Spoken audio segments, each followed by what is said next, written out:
Welcome to Board Certified, expert interview episodes about medical licensing exams and healthcare careers. I'm Tyler, founder of Achievable, and we offer affordable adaptive online prep courses for the USMLE Step 1, MCAT, PTCE, NPTE, and others. Each course contains everything you need to succeed, including comprehensive study guides, video lessons, thousands of practice questions powered by our memory enhancing algorithm, and full length practice exams. You can get a free trial of any course by going to achievable.me. And if you like it, be sure to use the code podcast to save 10%. Now, today we have Abhiraj with us. And Abhiraj, I'd love if you could introduce yourself. Thank you, Tyler. Thank you for the opportunity.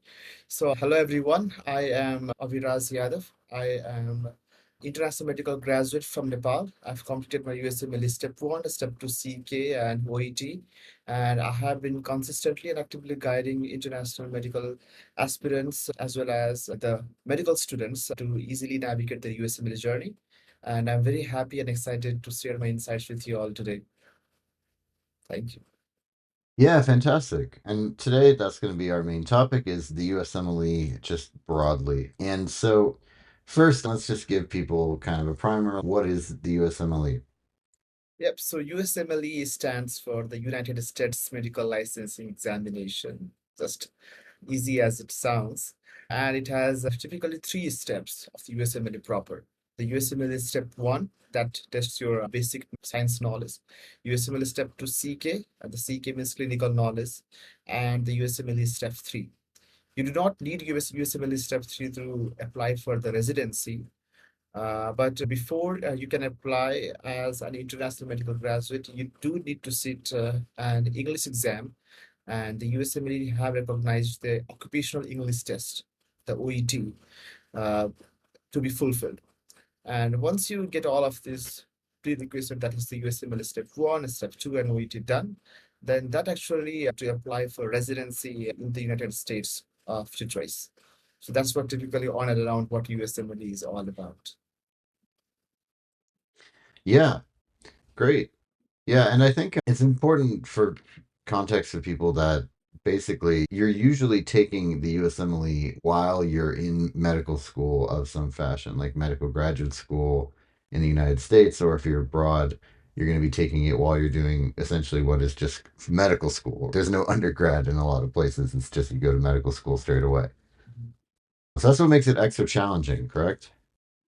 Yeah, that actually makes it extra challenging. And I would like to add, Tyler, that there is a rising trend now. So, yeah, it is very common to give USMLE during your medical school time in the United States and the Caribbean. But for the international medical students, it has been like complete their medical school and then only they start their USMLE journey. But now it has become a rising Mm. trend that they also have started giving the USMLE steps during their medical school. I gave my USMLE step 1 during my third year of medical school, step 2 CK during my final year of medical school. And that's how I started. And yeah, it is quite tough managing Mhm. USMLE with this medical school and work for someone as well. Yeah, I bet. So let's talk a bit about, like, for lack of a better word, like the shape of the test, right? So starting with the step one, what is, covered on the step one and kind of what is generally the topics and overview and things like that of the step one? Yeah, that is a very good question to start with USMLE Step 1 preparation. So I'll say for the USMLE Step 1, they basically test you upon the basic science knowledge. That means the anatomy, biochemistry, microbiology, pathology, physiology, and pharmacology scattered through all the organ systems. And there are like core biochemistry and pathology questions as well. In addition to that, you are also tested upon the biostats and the medical ethics and communication. That was what we call as a behavioral chapter or behavioral sort of questions. The test is an 8 hour long test to be given in one day and have 280 questions, so with 40 questions each block, that is 7 blocks. And then you have 1 hour of break time, which is scattered between all the blocks. So that's in summary, if I can tell you what USMLE Step 1 is all about. Yeah.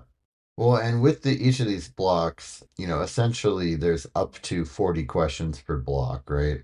So you're talking about in the ballpark of kind of 280 Yeah. plus questions, right? It's a marathon. Let's talk about preparation before we talk about the test itself. So, with preparation, the good news is hopefully your medical school is covering some of these topics, things like anatomy, physiology, biology, but also it's probably not covering exactly what's on the test. So, how do you prepare and make sure that you're covering all these different things, especially if something is maybe not covered very well by your medical school? Yeah, that is actually a very concerning question. So, talking about the preparation phase of the USMLE Step 1, I will say, yeah, it is a good news as you have already mentioned that the medical school does cover a lot of portion. But the one thing that is generally very different for the USMLE is the test itself, the how the test is presented to us. You are tested like in very deep knowledge, the very deep basic concepts, like from the relations to the origin insertion from the anatomical muscles, for example. So in medical school, we are taught something very deeply, like the anatomy professor will teach you something like an anatomist and all. But the USMLE basically tests you on about the clinical approach of all of the materials. So yeah, the base comes from medical school, but the test itself actually tests you upon a test of basic medical sciences, but still it tests you upon the clinical approach towards all the things, the clinical anatomy, the clinical biochemistry that is important. So about preparation, you must master your medical school knowledge as well. That is must because that is your foundation. And then you have to actually prepare on the basis of what the test is like. So you have to prepare accordingly the high Hmm. yield materials that are tested on the USMLE. There is no point in going whole of the anatomy textbook because only the high yield and the clinical anatomy is tested. And that is similar for all other subjects. And yield, by the way, in case someone doesn't know, means how often the questions show up on the test. Yeah, yeah. So high yield question means that the questions or the topics that are generally very much repeating upon on the test, and plus that is very much useful in the real life clinical scenario. I would add to that definition. Yeah. So for the USMLE preparation again, first, yeah, you need to have a basic medical knowledge of your medical school, and then you have to focus mainly upon the contents that are tested upon the USMLE. And for that, you need targeted study materials that are developed for the USMLE examinations. Right. So there are videos, there are books, there is first aid, there are question banks and all, which are very meticulously prepared for the USMLE examination itself. So not only going through the medical school stops will help, you actually have to train yourself and prepare yourself according to the materials that have been developed and are particularly made for these examinations. Yeah. And so, with all that, the next part is when you're preparing for the CK, do you get clinical experience as part of your preparation for the CK by like through, jobs or internships or things like that? Or how do you best prepare for the step two CK? Yeah, that is a very common question about the medical students. So the thing is like the base of the USMLE Step 2 CK comes from USMLE Step 1. So I will say the 70% of USMLE Step 2 is USMLE Step 1. The only thing that we are adding from Step 1 is the diagnosis and the management part per se, right? Yes, having a clinical experience does help, but it does not mean that if you have a clinical gap or if you have not completed your clinical years, then that will be a setback in your USMLE Step 2 CK, right? So if you have read your content well enough in a clinical based manner, for example, you have gone through the in detail flow charts about the management, about the diagnosis, like what you will do in a real life scenario. Okay. And again, as a quote, the material that you see in the book about diagnosing and managing the patients is not actually the same to same in the real life scenario, right? So real Yeah. life and all, maybe it all in the observerships and the clinical experiences and all. But step two CK, I will say theoretical clinical knowledge, what is based in the literature. Okay. So in the literature, they might tell you that, for example, chest X-ray is the first method of investigation. But in real world scenario, we might actually directly jump to CT scan, for example, let's say. So I will just say Yeah. that it does not actually set you back if you do not have a clinical experience. The only thing that matters for step to CK is to have a very good medical literature knowledge in a clinical based manner. Yeah. Well, and I think at the end of the day, the goal of the test is to, well, not the goal of the test, but like one of the key uses of the Step 2 TK is to help people get into residency, right? Yeah, And if you're helping people get into residency, one of the other things that you probably want when you're trying to get into residency is clinical experience. So it all kind of like synergizes together. yeah.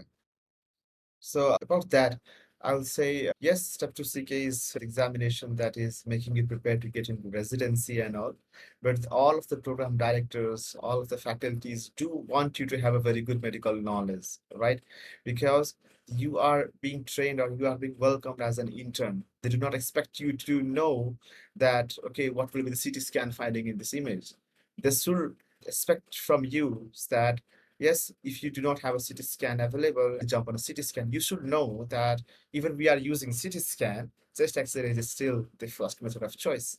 So I'll say, whenever you are Mhm. preparing for a step to CK, you should think like, and I tell this to all my students, is that you should think that what is expected to be acquired from an intern. So you are not required to diagnose a very long-term or chronic or complex diseases. You are required to recognize what is emergency, what is not, which case to refer, or just simple management methods and all. And those are the same things that are tested in the USMLE Step to CK as well. I see students preparing in detail, going through a lot of big medicine, surgery, and OBZ books, the big books and literature that Mhm. is generally not needed. Okay. So what you basically have to focus upon while preparing for Step to CK is that what is generally expected from you as an intern. That things are like 90% of every content is tested on that manner only. Yeah. But I think that's also a good, maybe like segue to talk about kind of how do you make sure both that you are studying the right things for the USMLE, but also that you're not studying the wrong things or that you're not Yeah. kind of over studying. Because I think, Yeah. the topics that it covers are so broad. Mhm. And so you could easily spend, 10 years if you really want to mastering every topic, but you don't need to, of course, otherwise no Yeah. one would ever be a doctor. But I'm curious how you get there, basically.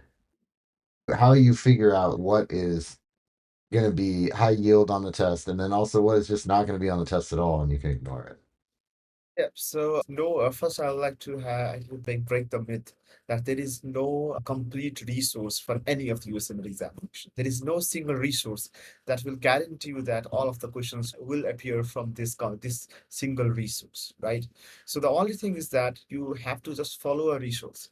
A very good example of that is first aid, the first aid book. And to keep a track of your progress and to actually experience what is really tested, I would just say pick up a question bank.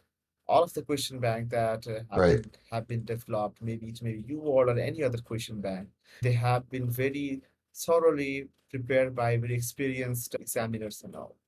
So I will just say that deciding what is low end and what is high end, right? So first, get a mentor, right? Get a mentor who can guide you through what is basically needed to study and how I won't get lost in the big pool of subject topics that are available there. So the first and foremost thing I would suggest that get a mentor. Second, identify and finalize your study resources, can stick to them.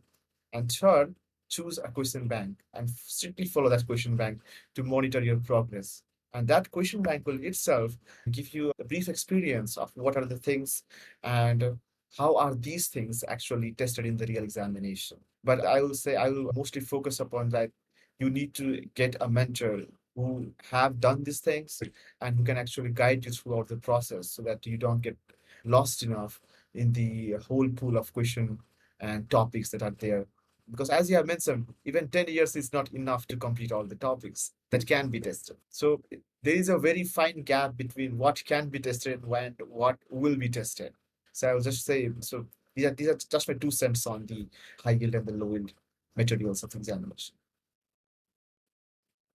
Yeah, that makes a lot of sense. And I mean, at the end of the day, we mentioned it earlier, you're doing this while you're also in school and oftentimes also have a job. You're trying to make this as easy as possible. I'm not like a big self-promotion guy, but I should just plug that Achievable has a great USMLE course, which a lot of people really use as a supplement to the ones you mentioned because of our space repetition flashcards. So check that out. But anyway, I also want to talk about timeline. And so, generally speaking, when you're preparing for the USMLE Step 1, you're preparing kind of over 6 months to a year. Is that correct? And can you talk about kind of how you can fit that into your schedule? Yeah. So I get this question a lot. So I'll just share there is nothing called as an ideal timeline. Let's first get into that. There's nothing called as an ideal timeline.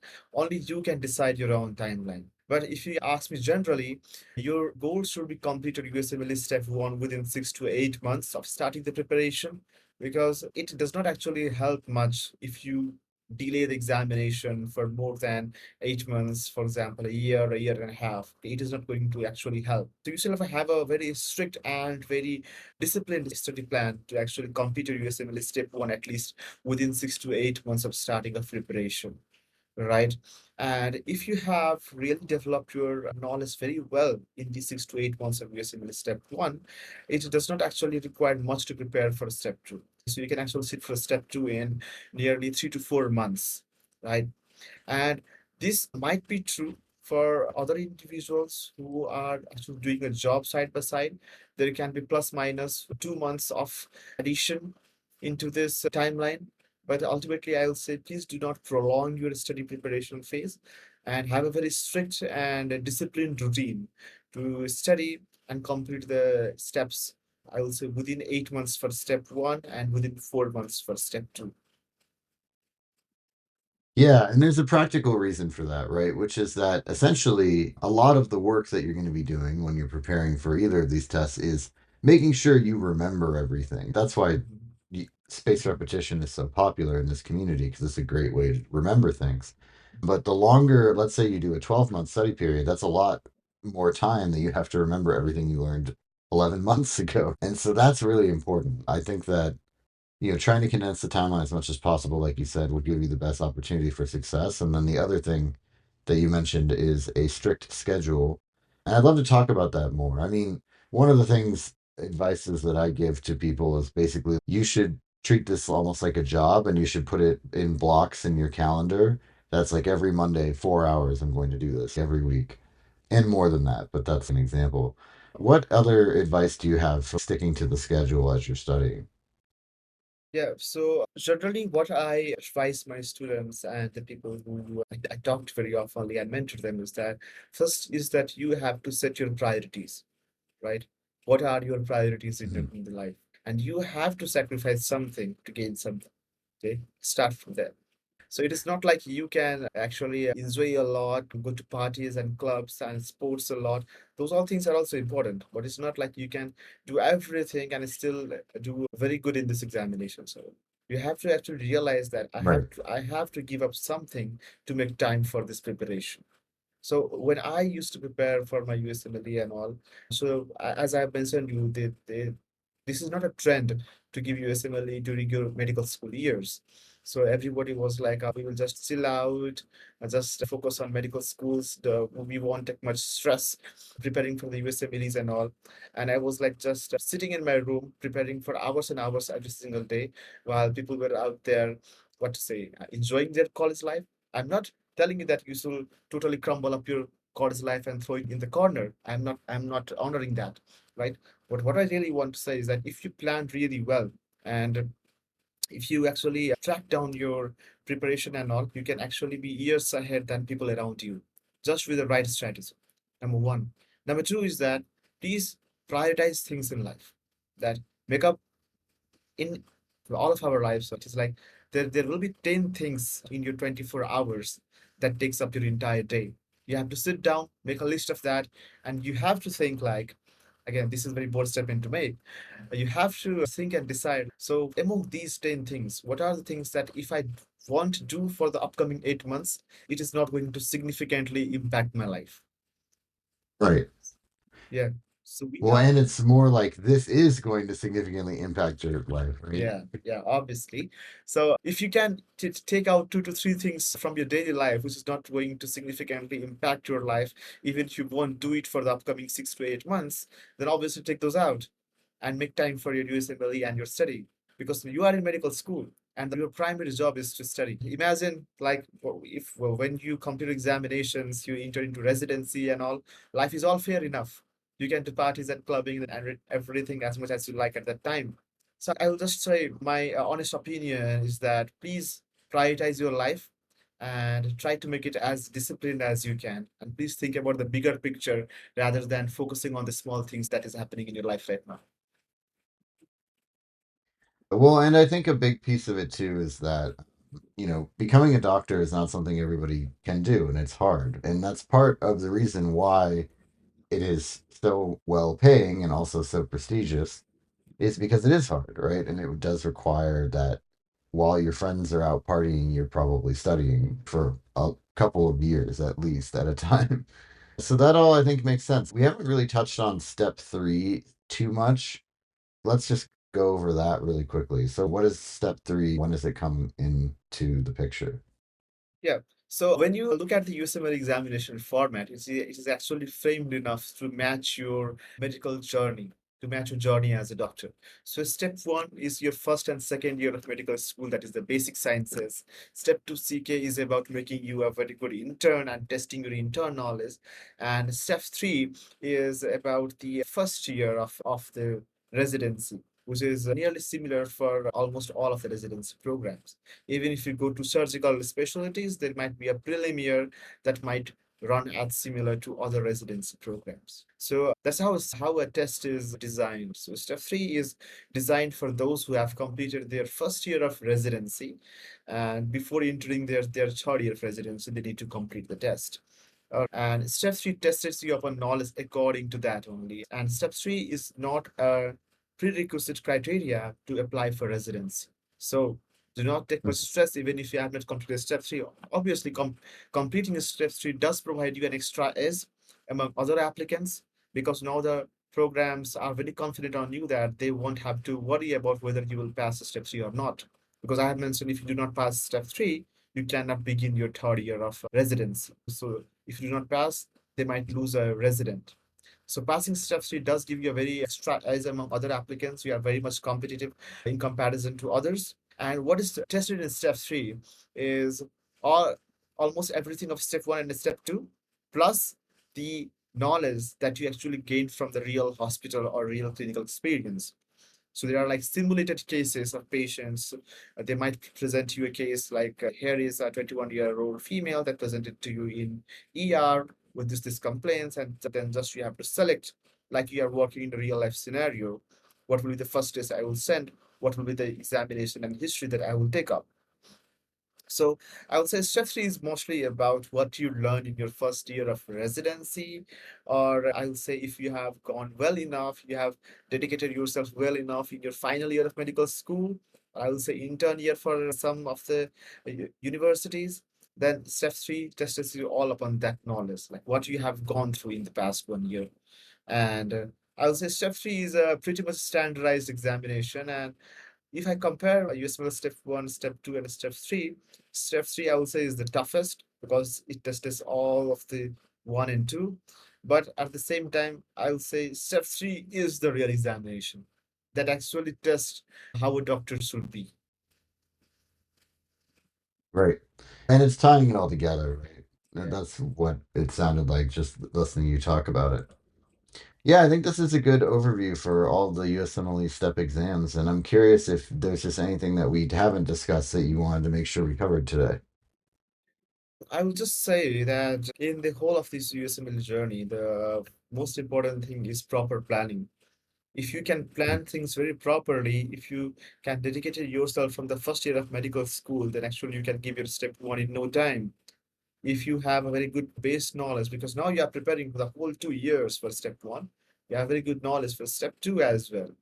And ultimately, you won't have to stress much, and you can dedicate it yourself in some sort of research activities, some volunteering and other activities that will actually enhance your CV as well. So I would just say proper planning. In just 2 words, if I summarize, if there is anything that the audience can take out till this point of the interview, I would say proper planning. Mhm. Please stick to that. Great. Thank you so much. This has been Board Certified, hosted by Tyler from Achievable with Abharaj. And Achievable has great online courses for the USMLE Step 1, MCAT, PTCE, and NPTE. Try them out for free by going to achievable.me.